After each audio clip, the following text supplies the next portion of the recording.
নেত্রকোনার গ্রামাঞ্চলে মোবাইল অ্যাপের মাধ্যমে চলছে অনলাইন প্রতারণা। এরই মধ্যে কোটি কোটি টাকা হাতিয়ে নিয়েছে অসাধু চক্র। টার্গেট শিক্ষার্থী, বেকার, যুবক ও গ্রামের নারী পুরুষরা। দ্বিগুণ লাভের কথা বলে অনলাইনে হয় এই প্রতারণা। সম্প্রতি যৌথ বাহিনী অভিযান চালিয়ে দুজনকে আটক করলেও মূল হোতা অধরা।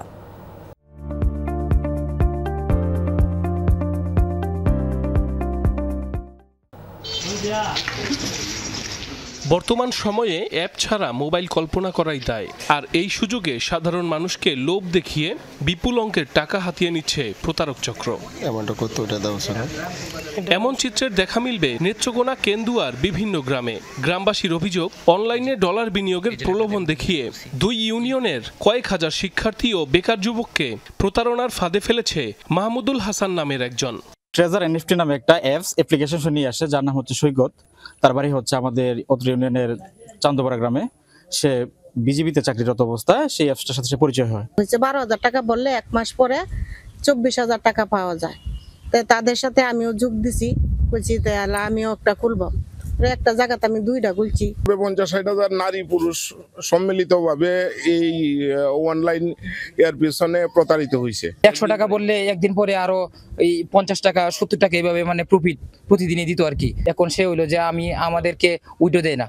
প্রতারণার বিষয়ে স্থানীয় থানায় মামলা করেন এক যুবক। পরে অভিযানে 2 জনকে গ্রেফতার করে যৌথ বাহিনী। তবে ঘটনার পর মূল হোতা মাহমুদুল হাসান গা ঢাকা দিলেও বিভিন্নভাবে হুমকির শিকার হচ্ছেন বলে জানান মামলার বাদী।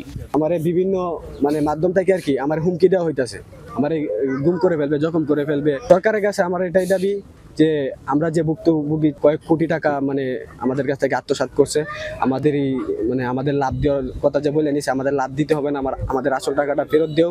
প্রতারক চক্রের মূল হোতাকে ধরতে কাজ করছে পুলিশ। বিষয়টি সর্বোচ্চ গুরুত্বের সাথে দেখা হচ্ছে বলেও জানিয়েছেন এই কর্মকর্তা।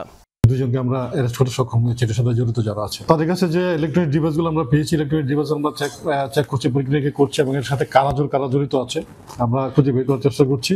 মূল হোতা কিন্তু এখন পর্যন্ত বাইরে আছে, আমরা সেই মূল হোতাকেই ধরার চেষ্টা করছি। প্রতারক চক্রকে আইনের আওতায় নিয়ে দৃষ্টান্তমূলক শাস্তির দাবি ভুক্তভোগীদের। সাইফ আহমেদ, যমুনা নিউজ।